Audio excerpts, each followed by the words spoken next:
할렐루야. 오직 예수, 마라나타, 성령 충만. 오늘도 하나님의 집에 나와 예배하는 여러분들에게 우리 아버지 하나님 은혜와 평강이 넘치시길 주 예수 그리스도의 이름으로 축원합니다. 어머니 주일입니다. 아버지 주일이 있긴 있는데 우리는 그냥 하기 때문에 부모님 공경에 대한 말씀을 나누겠습니다. 성경은 이 부모님 공경에 대해서 아주 강력하게 얘기합니다. 우리 보통 인간의 상식을 초월해서 그렇게 엄하게 이야기합니다. 그런데 이 시대의 가장 큰 비극은 부모와 자식 간의 윤리가 파괴되어서 가고 있습니다. 핵가족 시대가 되어서 부모에 대해서 무책임, 무관심, 심지어는 학대까지 해서 가출하고 자살하는 그런 사례가 속출하고 있습니다. 부모가 키울 때, 돈 있고 능력 있을 때 my father, my mother, my parents 그랬는데 부모가 나이 듣고 늙고 돈 없고 능력 없을 때 I don't care, 그냥 피해버리는 그런 경향입니다. 부모를 모시는 문제를 놓고 세 아들이 이제 의견이 대립됐습니다. 둘째와 셋째가 장남이 모셔야 합니다. 그렇게 주장을 했습니다. 또 한편은 첫째와 셋째는 잘 사는 둘째가 모셔야 한다. 그리고 첫째, 둘째는 그래도 셋째만 대학 나왔으니 네가 모셔야 한다 라고 서로 이렇게 의견이 나오는데 좁혀지질 않습니다. 여러분들은 누가 모셔야 할 것 같아요? 대답이 없죠. 부모님 재산을 물려받은 사람이 맡으면 좋겠지만 재산을 또 안 물려줬으면 어떡합니까? 대답이 없어요. 한 아버지는 10 아들을 돌볼 수 있지만 10 아들은 한 아버지를 잘못 모신다. 그런 얘기가 있습니다. 디모데후서 3장 12절에 보면 내가 이것을 알라 하는 경고의 말씀이 있는데 내용인즉 말세에 고통하는 때가 이르리니 사람들은 자기를 사랑하며 돈을 사랑하며 교만하며 회방하며 부모를 거역하고 불효하는 것이 말세의 징조라고 성경은 예언해 놓았습니다. 요즘 신문과 TV를 보면 믿어지지 않는 사건들이 많이 일어나잖아요. 그래서 사람들이 혀를 차면서 말세야 말세 그러지 않아요? 요즘 세상이 점점 악해집니다. 그래서 모든 관계들이 파괴되집니다. 하나님과 우리 관계, 부부 관계, 부모와 자식 관계, 그리고 주인과 직원과 그리고 부모 또 선생과 제자의 관계, 모든 관계들이 어떤 그 질서가 그냥 다 무너져 버리는 그런 시대에 이르렀습니다. 물도 공기도 식물도 다 오염되고 생태계가 다 오염돼서 믿고 먹을 만한 것이 없어요. 사람들 마음도 얼마나 강팍해지는지 효심 옛날 얘기입니다. 다 무너져가는 그런 시대에 살고 있습니다. 부모에게 효도하는 것은 부모뿐만 아니라 자식에게도 행복이고 부모에게 불효하는 것은 부모뿐만 아니라 자식에게도 불행합니다. 오늘 이 현실에서 성경은 부모를 공경하라, 순종하라 하는데 어떻게 해야 할 것인지 오늘 본문 말씀을 통해서 우리에게 주시는 하나님의 말씀을 함께 받겠습니다. 첫째는 부모에게 순종해야 합니다. 성경에 기록된 그 시대 배경에서는 부모가 자식을 에 대한 절대 책임을 가지고 있습니다. 절대 어떤 권을 가지고 있습니다. 그래서 노예로 팔 수도 있고요. 때로는 자식을 죽일 수도 있었습니다. 무슨 의미냐면은 모든 인간들에 대한 절대 주권이 하나님께 있다는 것을 말합니다. 가정은 천국의 모형입니다. 부모는 하나님의 모형이고 자식은 하나님의 백성, 형제는 구원받은 성도의 모형입니다. 이런 제도들은 하나님을 알게 하는 데 의미가 있지 단순히 육신의 부모만을 뜻하는 것이 아닙니다. 분명한 것은 땅에 있는 부모를 순종하지 못하는 사람, 하늘에 있는 하나님께 순종하지 못한다. 눈에 보이는 부모에게 순종하지 못하는 사람은 보이지 않는 하나님에게 순종할 수 없다라고 성경은 가르쳐주고 있습니다. 그러면 우리는 철저히 신앙적인 차원에서 부모에게 순종해야 돼요. 오늘 본문처럼 자녀들아 주 안에서 부모에게 순종하라. 단순히 어떤 그런 윤리적인 차원이 아니라 신앙적인 차원에서. 창세기 22장에 보면 이 아브라함이 하나님의 부름을 받고 하나님의 말씀 따라 순종하면서 신앙생활을 잘 했어요. 근데 이제 마지막 테스트로 그 17살 난 그 아들, 금이야 오기야 하는 그 아들을 모리아 산에 번제단으로 드리라는 그 명령을 받았을 때 한마디도 코멘트하지 않냐고, 퀘스천하지 않냐고, 누가 의논하지 않냐고, 머뭇거리지 않냐고, right away 그냥 그대로 순종해서 3일 길을 가가지고 모리아 산에서 아들 이삭을 묶었습니다. 번제 불을 피웠습니다. 칼로 이삭을 치려고 했습니다. 쇼가 아니었습니다. 하는 척 하려고 했습니다. 이 아들을 주신 이도 하나님이시오, 거둬가시는 이도 하나님이시오, 죽어도 부활할 수 있는, 다시 살아날 수 있는 하나님을 믿었기 때문에 절대 순종한 겁니다. 또 아브라함의 순종은 그래도 이해가 가죠. 근데 이삭이 이 우리 아버지 미쳤구나 하면서 뿌리칠 수 있는데 그대로 받잖아요. 그대로. 왜? 17년 동안 자라면서 아버지는 절대 하나님께 순종하는 것을 보고 배웠기 때문에 이삭도 그렇게 순종했습니다. 오늘날 이 말이 안 되죠. 금방 전할 겁니다. 911으로 우리 부모님 미쳤다고. 뭐 시대가 다르기도 합니다만 어쨌든 이 아브라함의 순종의 믿음도 대단하지만 이삭의 순종입니다. 그래서 히브리서 5장에 보면 예수님께서 아들이라도 받으신 고난으로 순종함을 배워서 온전하게 되었은즉 자기를 순종하는 모든 자에게 영원한 구원의 근원이 되시고, 예수님도 십자가에서 죽으시는 그 순종, 그것으로 인류를 구원하셔서 인류를 하나님과 화목되게 하시고 인류를 멸망해서 구원해 주신 사건을 이해하고 있습니다. 순종이 그렇게 중요합니다. 예수님께서 겟세마네 동산에서 기도할 때 땀방울이 핏방울이 되도록 기도를 했습니다. 쉬운 일이 아닙니다. 성경에 기록됐으니까 예수님이 그랬는가 보다. 아니죠. 우리 육을 가지신 예수님 오셨기 때문에 고통스럽고 번민했습니다. 내가 고민하여 죽겠다, 나를 위해서 기도해달라고 제자들에게 부탁하잖아요. 그런데도 하나님께 순종합니다. 3번이나 기도하잖아요. 하나님, 이 잔을 받아야 합니까? 그러나 내 원대로 마시고 아버지의 원대로 하소서. 그 순종. 부모가 이런 순종을, 하나님께 순종하는 것을 보여주면 자식들도 부모에게 순종합니다. 신명기 21장에 보면은 사람에게 완악하고 패역한 자들이 있어 부모에게 순종하지 않으면 성읍 사람들이 돌로 쳐 죽이라고 그랬어요. 너무 지나치죠. 순종하지 않는 것 때문에 돌로 쳐 죽이라. 그만큼 부모 순종을 절대 순종하라는 그런 의미였습니다. 그러니까 우리는 부모에게 순종, 하나님께 순종. 요즘 사람 순종이라는 말을 별로 안 좋아하죠. 프리덤, 내 자유. 아닙니다. 하나님께서 최초로 준 언약이 있습니다. 동산에 있는 모든 과실, 모든 것 다 먹고 네 마음대로 하라. 근데 딱 한 가지. 선악과만은 먹지 말라. 그 순종이 있을 때 프리덤이지, 그 순종이 없으면 프리덤이 아닙니다. 멸망입니다.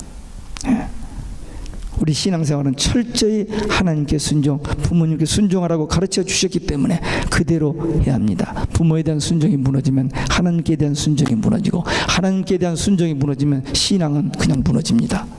우리 신앙생활이 뭡니까? 이 말씀에 대한 순종이죠. 천지 창조하신 하나님이 계시면 뭐합니까? 그 주신 하나님이 주신 말씀대로 순종하자면 나하고 아무 관계가 없죠. 마귀의 자식 되어서 멸망받고 지옥 갈 우리들이 이 말씀 순종함으로 하나님의 자녀로 거듭나고 천국 가게 되는데, 이 말씀 순종하지 않는다면 신앙이 없는 거예요. 종교 생활입니다. 세상에 종교 많은 종교들이 있는데 그 나름대로 종교 생활 열심히 합니다. 우리보다 훨씬 더 열심히 해요. 모슬림들은요, 우리하고는 비교가 안 됩니다. 생명 걸고 신앙생활 하잖아요. 가짜인데도. 근데 우리는 진짜 신앙을 가지고 살면서도 순종하지 못하는, 내 생각, 내 마음에 들면 하고, 기분이 좋으면 하고, 안 들면 안 하는, 그건 순종이 아니죠. 하나님과 부모 똑같이 순종함으로 하나님께 대한 믿음과 연결되어서 우리 마음의 천국이 되고, 우리가 하나님의 그 참 크신 축복을 누리며 살 수 있게 되는 것입니다. 두 번째, 부모에 대한 공경입니다. 공경이라는 말은 마음으로 높이는 거, 그게 공경입니다. 공경 우리 다 많이 쓴 단어이기 때문에 알죠. 그러나 그 문자적으로 해석하면 높인다는 그런 말이에요. 마르틴 루터는 우리는 부모님을 하나님 다음으로 높여야 한다. 부모님을 높이되 하나님이 다음입니다. 이 공경이라는 말, 히브리어 말 카페드라는 말은 동사로는 무겁다, 그 영광스럽다, 그런 의미도 되고, 명사로는 간이래요. 간, 우리 몸에 그 기관이 있는 간. 왜 이 공경이란 말과 간하고 이렇게 연결됐을까? 이해할 수 없습니다만, 이제 분석해 보면은 간은 우리 몸 안에 하나밖에 없습니다. 부모도 한 분, 하나님도 한 분밖에 없습니다. 자식은 낳을 수 있고 형제는 생길 수 있습니다만 부모는 한 분이에요. 물론 어떤 집안은 좀 복잡해가지고 아버지도 둘, 어머니도 둘 있는 사람이 있을 수 있습니다. 그러나 본래 우리가 이 땅에 생명을 가지고 태어나는 부모는 딱 한 분이죠. 간은 우리 몸에 모든 해독작용을 한다는 것입니다. 우리 부모는 자녀를 기를 때 아무리 못됐어도 끝까지 용서하고 사랑으로 돌봐줍니다. 하나님도 우리가 지은 모든 죄를 용서해 주시고 또 온갖 문제를 해결해 주시고 도와주시는, 또 간은 말없이 일한대요. 그 생색을 내지 않습니다. 부모와 하나님은 우리에게 생색내지 아니하고 불평하지 아니하고 그냥 간은 모든 장기 중에서 가장 크답니다. 육적 관계에서 가장 크고 귀한 것, 우리 부모님입니다.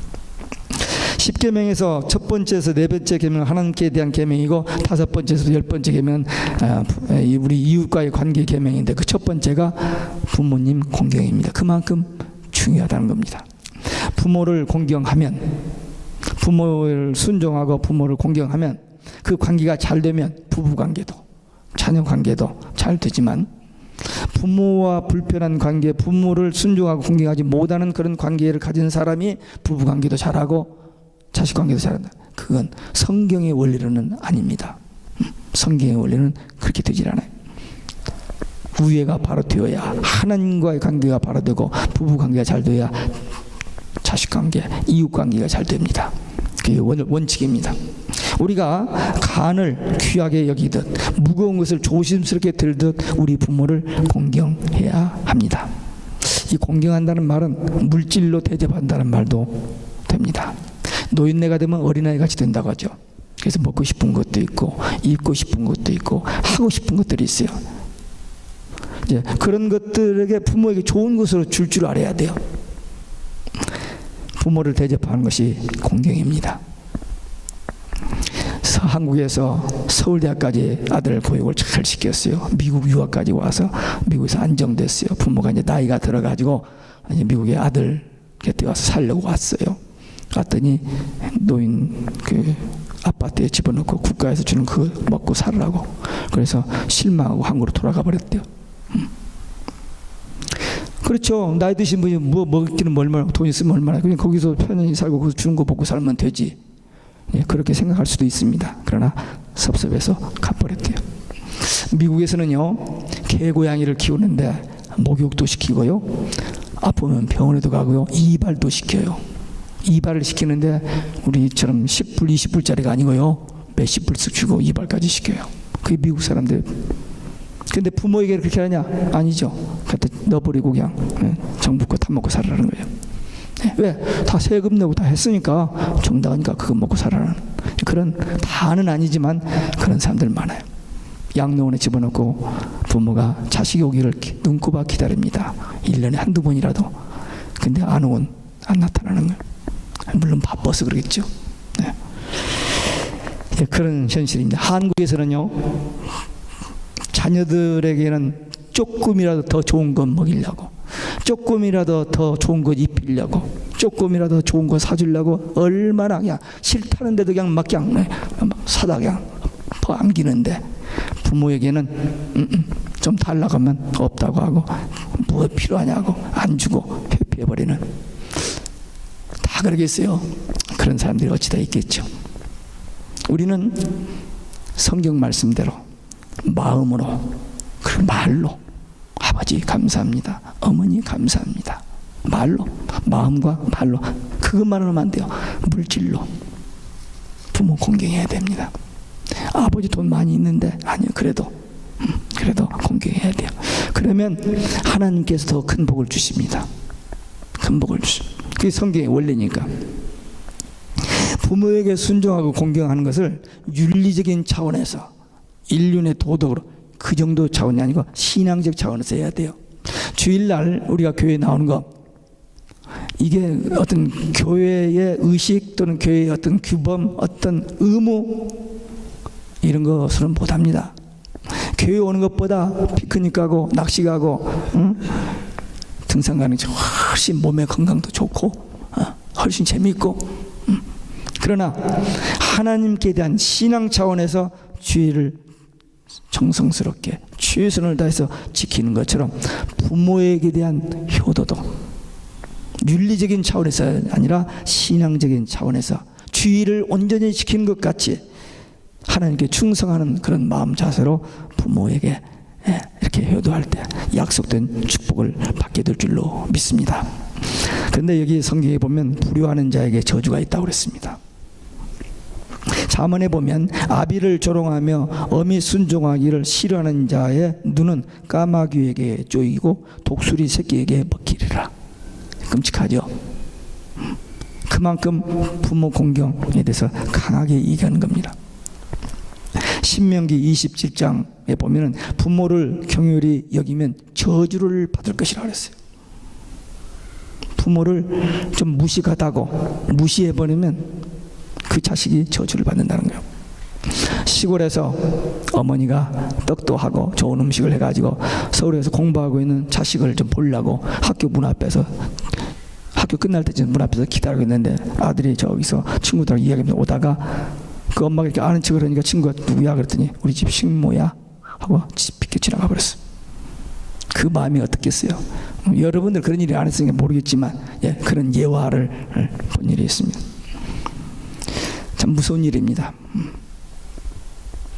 무식하다고, 촌스럽다고. 여기 미국에든 그렇죠. 할머니 할아버지 저 학교까지 데려다 주지 말고 여기까지만 데려다 주고 빨리 가. 깨지지한 그 할머니 할아버지가 자기 학교 데려다 주는 게 싫어가지고, 저는 한번 어떤 아이들을 픽업해야 하는데 하이스쿨 때인데 급히 어디 나가서 오다가 벤차를 그냥 몰고 급히 학교로 갔어요. 얼마나 혼났는지 몰라요. 물론 학교 입구에다 세우지는 않았습니다. 이제 골목에다 세워놓고 했지만 다시는 그런 차 가지고 데려오지 말라고 그냥 한번 혼난 일이 있습니다만, 뭐 이해는 해요. 이해는 합니다만은 우리 마음, 우리 생활에서 이 부모를 부끄럽게 생각하는 거, 이건 참 안 되는 일입니다. 어렸을 때부터 훈련을 잘 시켜야 됩니다. 너무 그냥 애지중지 그냥 내 자식 내 새끼 막 이렇게 해놓으면 버릇이 나빠져가지고 3살 버릇이 80까지 간다고 하잖아요.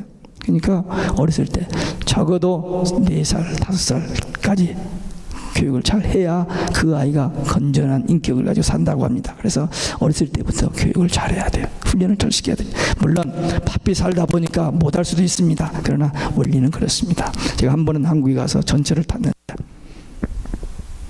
이렇게 건너편에 앉아있는 어떤 엄마, 그날이 마침 어머니 날이었어요. 근데 한 4-5살 먹은 아들을 데려가는데 뭐 하다가 아들이 엄마 뺨을 탁 치는 거예요. 이 엄마가 당황해가지고 어쩔 줄 모르는 거예요. 무슨 말을 했기에, 뭘 어떻게 했기에 그 사람들이 있는 데서 그 엄마가 그런 그 부끄러움을 당하는 거거든요. 가정의 주인은 자녀가 절대 아닙니다. 자녀가 우상이 되어버리면 안 돼요.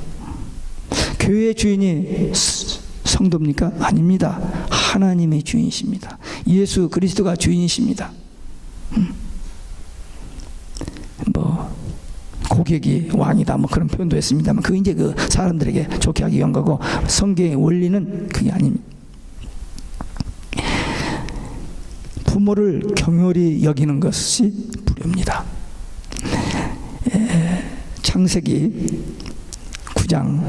9장에 보면은 노아가 홍수 후에 농사를 잘 지어가지고 포도주를 해서 먹고 취해가지고 낮잠을 잤는데 좀 하체가 드러났어요. 근데 마침 그 두지 아들 함이 그걸 본 겁니다. 보고는 킥킥대고 웃고는 밖에 나가서 형제들에게 야 아버지가 있는데 내가 그걸 봤어 하면서 그냥 놀기감을 만들어 버렸어요. 그러니까 큰아들하고 그 막내 아들이 옷을 가지고 뒤로 뒷걸음질해 가지고 그걸 가려웠습니다. 나중에 노아가 잠을 깨고 그 소식을 듣고 함을 저주했어요. 노아가 실수는 했습니다만은 그러나 아버지의 수치를 드러낸 아버지를 경홀히 여긴 그 함이 저주를 받았습니다. 사무엘하 15장에 보면은 다윗의 아들 압살롬이 있는데 잘생겼었습니다. 미남이었습니다. 머리가 얼마나 그냥 머리카락이 사람들이 부러울 정도로 그런 미남이 있는데 어쩌다가 자기 형 암논을 죽였어요. 살인했습니다. 그래서 도망갔어요. 근데 그 아들을 불쌍히 여기서 데려왔어요. 용서해 줬습니다. 근데 왕이 되고 싶은 욕망을 이기지 못하고 기다리지 못하고 쿠데타를 일으켰습니다. 반역을 했어요. 그래서 다윗이 일생 동안 많은 전쟁을 치르고 정말 사울왕에 수십 번 쫓겨다니면서 그 아슬아슬한 순간을 겪으면서 승리했는데 가장 치욕적이고 가장 두렵고 가장 슬픈 때가 이 압살롬이 반역했을 때 신발도 신지 못하고 울면서 도망나가는 그 어느 순간인가 용장입니다. 한 번도 전쟁에 진 일이 없는 다윗인데도 그렇게 그냥 떨면서 슬퍼 울면서 도망가는 그 다윗. 그런데 그 잘생겼다는 그 좋다는 머리카락이 나무에 걸려가지고 다롱다롱하고 있을 때 요압이 가서 칼로 찔러 죽여버렸습니다. 그래서 반역이 실패했어요. 자기를 살려준 그 아버지의 은혜를 배신한 자, 불효자식의 대명사 압살롬. 하여튼 성경은 부모에 대해서 거역하는 것, 부모에 대해서 이렇게 불효하는 것, 경홀히 여기는 것을 절대 용납지 않습니다. 우리는 이걸 명심해야 됩니다. 그러니까 하나님과 거의 동등하게 그렇게 하나님 앞에 순종하고 공경하는 것처럼 부모에게도 그렇게 하라는 겁니다. 세상 사람들은 부모에게 효도를 윤리적인 차원에서 합니다만 우리는 말씀의 근거에서 신앙적인 차원에서 하는 것입니다. 부모는 하나님의 모형입니다. 부모에게 잘하는 것은 하나님께 잘하는 것이라는 거예요. 우리가 사람의 말은 약속을 해놓고도 실수하고 부족해서 못할 수도 있습니다. 근데 하나님의 말씀은 절대입니다. 타협이 있을 수 없어요. 그러니까 부모 공경, 부모에게 순종, 하나님의 말씀이기 때문에 내가 하고 싶으면 하고 하기 싫으면 안 하고 그런 관계 절대 해야 됩니다. 하나님께도 마찬가지요. 하나님의 말씀이 이거 내게 좀 부담이 된다. 난 그렇게 할 수 없다. 이게 니고시에이션이 없습니다. 무조건 절대 순종입니다.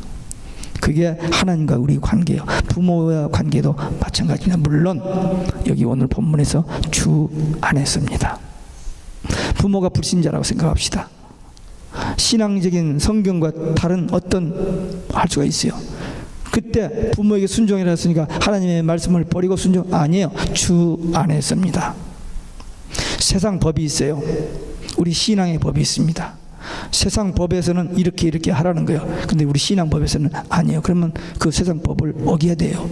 그래 죽어야 돼요. 그게 신앙의 법입니다. 물론 세상 법도 어기면 죽일 수가 있어요. 그러나 그건 이 땅에서 일시적인 죽임이지만 하나님께 버림을 받고 하나님의 뜻을 거역하면 영원한 지옥입니다. 그렇기 때문에 이 땅에서 그 산상수훈에 그렇지 않아요?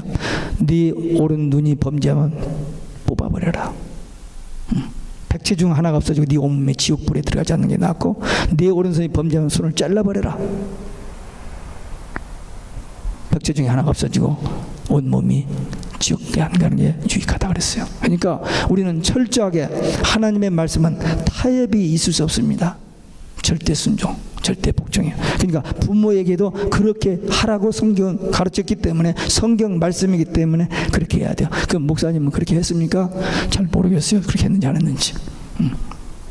비교적 한다고 했는데 하나님이 보시기에, 우리의 부모님이 보시기에 그렇지 않았을 때도 있을 거예요. 그러나 원리는 그렇습니다. 우리가 그렇게 살면서 우리 자식들에게도 그렇게 가르쳐야 돼요. 죄송합니다. 우리 3남매가 있는데 제가 우리 자식들에게 딱 한 가지 교훈이 있습니다. 다른 게 아니에요. 우리가 하나님 말씀에 절대 순종하는 것처럼 부모에게 절대 순종이다. 그 관계 아니면 부모 자식 관계 아니다 그랬어요. 그거 하나 가르쳤습니다. 우리가 잘못할 수 있다. 너희들하고 생각이 다를 수 있다. 절대 악유는 용납이 안 된다. 나중에 우리가 잘못했으면 우리가 쏘리 하겠다 그랬어요. 그렇게 교육했습니다. 그게 성경의 원리입니다. 그래서 우리는 하나님께 순종, 부모에게 순종, 공경, 효도 해야 성경대로 바로 사는 것입니다. 성경에 디모데후서 3장 그 12절 아까 얘기한 것처럼 성경 예언대로 지금 종말 시대가 분명합니다. 자식들의 부모를 대적하고 죽이는 종말 시대에 살고 있어요. 그러니까 우리는 이 예언의 말씀을 보면서 더욱이나 더 세상 사람 다 그렇게 가더라도 우리는 절대로 그러지 않아야만 되는 거예요. 그래서 어두움 가운데서 조그만한 빛이 드러나는 것처럼 자랑하기 위해서가 아니라 세상 사람 다 그래도 우리는 성경 말씀에 근거해서 부모님 공경, 부모님의 순종, 하나님 공경, 하나님 순종, 이걸 일치로. 물론 이제 우리가 나이가 들어서 부모님도 안 계시고 없으니까 그래서 풀이 됐다고 할 수 있습니다. 그러나 이 원리를 가지고 살면서 자식들에게도 이런 훈련과 교육을 해야 됩니다. 부모의 관계를 다시 한번 정리하고 혹시라도 불편한 관계가 있었다면, 잘못된 관계가 있다면 회복해야 돼요. 그래서 하나님과의 관계가 회복되어지고 이 땅에서 복을 누리고 천국에서도 위로와 칭찬과 상을 받는 승리하는 믿음의 용사들, 기도의 용사들 되시기를 주 예수 그리스도의 이름으로 축원합니다. 기도하시겠습니다. 우리 다 같이 한 목소리로 오늘